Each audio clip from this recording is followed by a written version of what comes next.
What's good, everybody? I hope you guys are doing well. Welcome back to my channel. This is Emmanuel, and I'm glad that you guys can tune in as I speak to you guys about something very important, all right? So, this is not a new topic. I had mentioned about this, but I'm going to put a story behind this so you can see the reality of all of this, all right? So today, I'm going to be talking about the importance of having an emergency fund. But it's going to be very different. Like I said, I'm going to tie a story to it so you can know.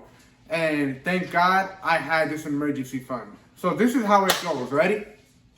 So last year, around this time, my wife and I were getting ready to move into the apartment where we're in right now. And you know, I'm super excited. It's a bigger spot. You know, there's not too much to move in, but we're excited no matter what. So that morning we pick up the IKEA truck the U-Haul truck, because we had to drive to IKEA early in the morning to pick up some furniture, like the bookshelf that you see behind me, all right? And some other stuff. So and mind you, I have not driven a U-Haul truck in like 10 years, all right? So when we got there, you know, my mind is racing, my heart, I'm emotional, I'm excited. You know, and then my wife, she's on the phone talking to the car dealership because she's trying to make an appointment for an oil change. So I'm driving, thinking about moving while listening to her at the same time. Now, if you ever been to IKEA, there's usually two places to park. Either outside of the building or you go inside the garage. Now, my dumb self... because I'm too excited, not knowing what I'm doing at that moment, I'm driving to go inside the garage. Now, if you've been to IKEA, there's something above you, and it's yellow, and it's like cylinder looking, and it has a number that tells you how high that is, and that if there's a truck or any vehicle that's around that height, you cannot go in there. And if you do, you're going to destroy the vehicle.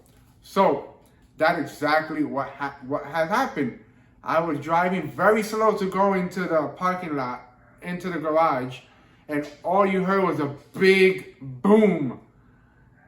I just paused the brake immediately, and my wife and I looked at each other. We opened our mouths. Oh my goodness. I backed up, I parked the car on the side, and I destroyed the front right part of the U-Haul truck.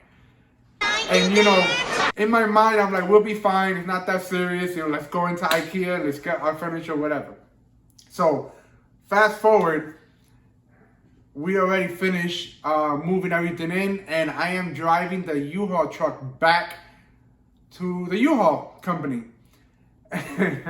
Listen, the moment I went into the parking lot, the guy comes out, and he just made the only look with his mouth wide open, his eyes wide open, and he did not know what was going on. Now, the thing is that when I went in the morning to pick it up, he wasn't the one that was there to receive me. It was another person. So it seemed like that was another shift. So he came and he saw it. He immediately called his manager or the owner of U-Haul at that spot and told him what happened. Now, you know, I went up to the guy and I honestly told him, look, listen, this is what happened. You know, it was my fault, etc., etc., etc. You know, so he was like, okay, I'm going to call my manager so he can come and take a look at this and that. And, you know, he was looking up the price of how much it would be to fix. And he said, it's looking like around $2,200 or $2,300 to fix. I'm like, Lord have mercy. I just spent money on furniture, money on rent, and now I got to pay $2,200. But check this out. The good thing is that I put $15 of insurance on that vehicle in case anything happened. So he asked me if I had insurance. I said yes, I put it on it, and then he looked at the price again, and it was coming out to like $1,200 to fix it. That's a big difference from $2,300 to $1,200, right? Now, I'm sitting there, I'm hungry, I'm hot, and I'm sweaty, and I'm a little bit tired. So you're gonna imagine all that I'm going through at that moment. So I have to wait for the store owner or manager to come, and I don't know where he was because it seems like he was very far, or he just lives far, or whatever. And yo, guys, I waited for almost 2 hours. You can ask my wife. Almost 2 hours. But thank God that out of a scale of 1 to 10, when it comes to my patience, I'm like a 9. All right? Now, I'm sitting outside in that chair for almost an hour and a half to 2, waiting for the guy, while other customers are coming in and getting their trucks and doing what they got to do, and I'm still waiting, looking at my phone, and I'm waiting very patiently. And at the end of the day, I shouldn't be impatient anyway because it was my fault. I was not cautious, right? So it was my fault. So I couldn't complain, and I'm just waiting for the guy, and finally the guy comes, and we go inside the store, and I'm sitting there for like another half an hour. So, mind you, before he even came, the guy that attended me, he was so grateful for the fact that I was being patient, for the fact that he even told me, listen, I appreciate you being patient. I'm sorry that, you're waiting this long. If it was, many customers, they wouldn't do what you do. They would complain. They would try to lie their way out, all that kind of stuff. But I give it to you, I appreciate it. So finally, when the guy came, I went into the store, and the owner, he was doing something that I did not know he was doing. And he didn't have to do it, to be honest with you. And he was trying to lower the payment for me from $1,200 and to lower it even more when I'm the one who damaged their truck. That's God's grace right there, God's favor. And you know what? Guess what, guys? I had $1,000 of an emergency fund for an emergency like what happened with the truck.